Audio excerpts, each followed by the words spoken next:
اللہ وبرکاتہ. کیوں ریحان بھائی وہ جلدی میں نظر آ رہے ہو, کہاں کا ارادہ ہے؟ بھائی یہ فتنوں کا دور ہے, قیامت بالکل قریب معلوم ہوتی ہے.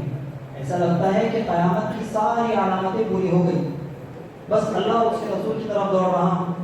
کیسی بات کر رہے ہو؟ قیامت کی ساری علامتیں کیسی پوری ہو گئی؟ ابھی تو بہت ساری علامتیں باقی ہیں.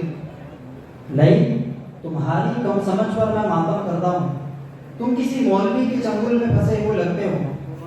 یہ مولوی لوگ یہ بھی کہتے ہیں کہ یہ فتنوں کا دور ہے, اور یہ بھی کہتے ہیں کہ قیامت کی بہت ساری علامتیں باقی ہیں. بلکہ میرا کہنا یہ ہے کہ قیامت کی ساری علامتیں پوری ہو گئی, صرف قیامت کا آنا ہی باقی رہ گیا. میری کم سمجھی پر ماتم کرنے کی ضرورت نہیں ہے, بلکہ تم مجھے قیامت کی علامتیں گنوانا شروع کرو. کم سمجھو کو سمجھانا تم جیسوں کا کام ہے. نہیں بھائی, آپ نے سنا ہوگا کہ قیامت سے پہلے کہ مسلمان 73 فرقوں میں تقسیم ہو جائے گی. آج دیکھو امت فرقوں میں بڑی ہوئی ہے.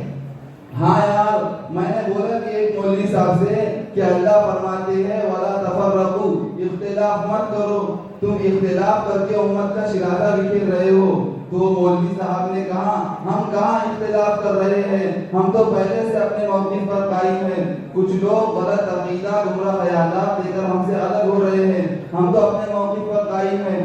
ہم بالکل الگ نہیں ہوئے ہیں, بلکہ دوسرے لوگ بدعقیدگی کی بنا پر ہمارے متفقہ اہل سنت والجماعت کے موقف کو سلام مفارقت کر کے الگ ہو رہے ہیں. یہ مولوی لوگ تمہیں گمراہ کر دیں گے. یہ مولوی لوگ حاسد ہیں, یہ نہیں چاہتے کہ کوئی آگے بڑھے. خیر, میں تمہیں قیامت کی علامتیں سنا رہا تھا تو سنو.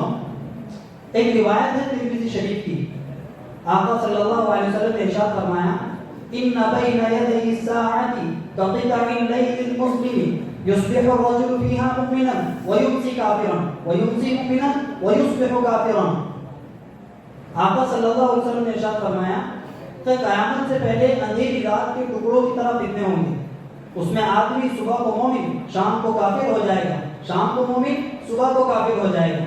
صحیح بات ہے یار, ہم دیکھ رہے ہیں کہ کافر لڑکے مسلمان لڑکیوں کو اپنے شکنجے میں پھنسا کر ان کو مذہب اسلام سے خارج کر رہے ہیں. ہاں یار, قیامت قریب لگ رہی ہے. لیکن ایک بات ہے یار, ہماری مسجد کے مولوی صاحب قیامت کی علامت بیان کر رہے تھے تو انہوں نے یہ بھی بتایا کہ قیامت سے پہلے حضرت مہدی پیدا ہوں گے اور عیسیٰ علیہ السلام کا نزول ہوگا اور دجال کا خروج ہوگا. یہ سب تو ہوا نہیں. ہاں, میں نے تمہیں کہا نا کہ ان مولویوں سے دور رہنا. انہوں نے یہ نہیں بتایا ہوگا کہ حضرت امام مہدی آ چکے ہیں. کیسے بتائیں گے؟ اگر بتائیں گے تو یہ لوگ ان سے کٹ کر امام مہدی کی طرف جائیں گے. علماء یہی چاہتے ہیں, علماء یہی کہتے ہیں کہ ہمارے ساتھ رہو, اہل سنت و جماعت سے مل کر رہو, دوسری طرف مت جاؤ وغیرہ وغیرہ. کہ امام مہدی آ چکے ہیں؟ نہیں بھائی, تم ہے تم پر اتنے مشہور مسئلے کی کہ علماء نے تمہارے سامنے منہ تک آنے نہیں دیے. مسئلہ تو بہت مشہور ہے. یہ بات کبھی بھی تم سے پوشیدہ نہیں رہنی چاہیے, کیونکہ حضرت امام مہدی تمہارے ملک میں آئے ہیں جن کا نام محمد شکیل بن حنیف ہے.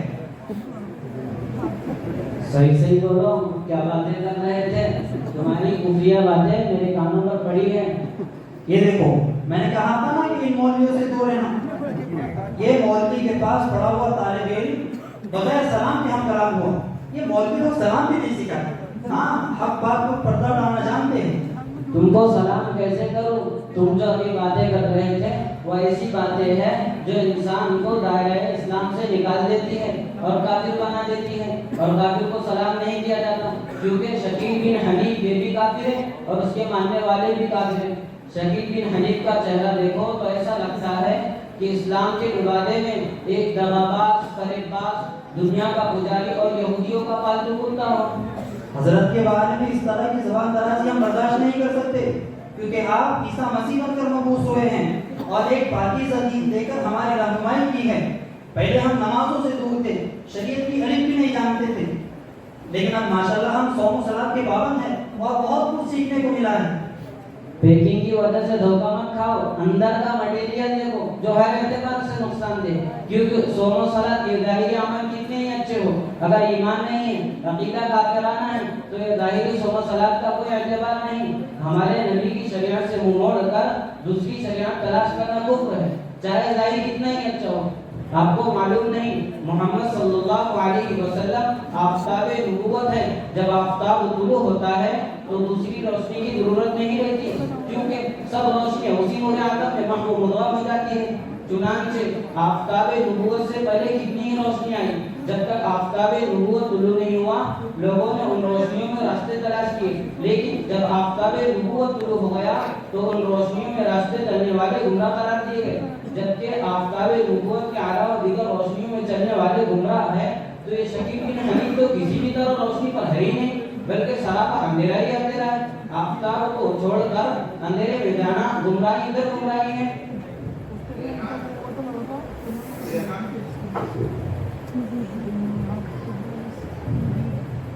ریحان جو محمد شکیل بن حنیف کو مسیح مہدی مانتا ہے تو اس کے پاس دلیل بھی موجود ہے.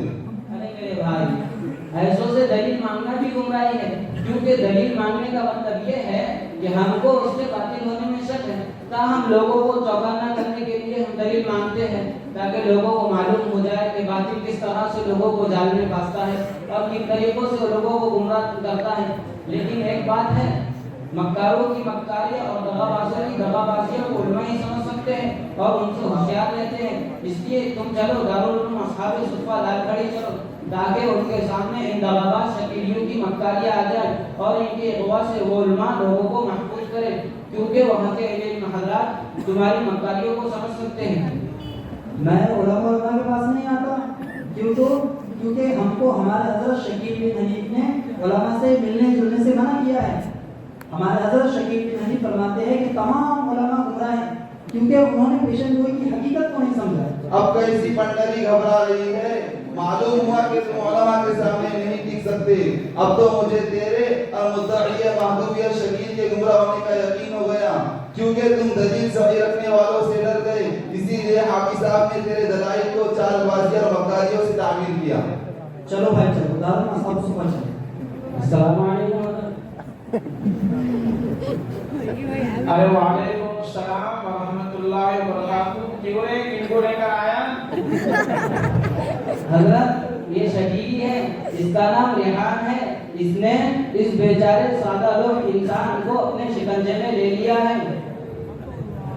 مجھے تو یقین ہو گیا کہ یہ گمراہ ہے, کیونکہ یہ آپ کے پاس آنے سے ڈر رہا تھا, لیکن جب اسے لگا کہ اپنی نیچی ہو رہی ہے تو نہ چاہ کر کے آپ کے پاس آ گیا.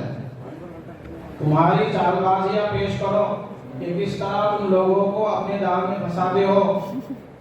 چال بازیاں نہیں, بلکہ ہمارے پاس حضرت محمد شکیل بن حنیف کے مسیح مہدی ہونے پر دلائل موجود ہیں. تم ان کو لڑائی کہتے پھرو, ہم تو ان کو چال بازیاں ہی کہیں گے, کیونکہ صاف حدیث ہے, یواتی اسمہ اسمی و اسم ابی اسم ابی یملأ الارض قسطا وعدلا کما ملکت ظلما و جورا. یعنی حضرت مہدی کا نام محمد ہوگا اور ان کے والد کا نام عبداللہ ہوگا. وہ پوری دنیا میں عدل و انصاف قائم کر دیں گے. شکیل صاحب کے نام میں ایک جز محمد بھی ہے, کیونکہ نام ہے محمد شکیل, لہذا مہدویت کا دعویٰ صحیح ہے. اس کا مطلب تو یہ ہوا کہ جتنوں کے نام کے آگے محمد لگا ہے وہ سب مہدی ہیں. چھوڑو نا تمہاری مکاریاں, توبہ کرو نا بھیڑی کو, تم اللہ کی شان میں تو گستاخیاں کرتے.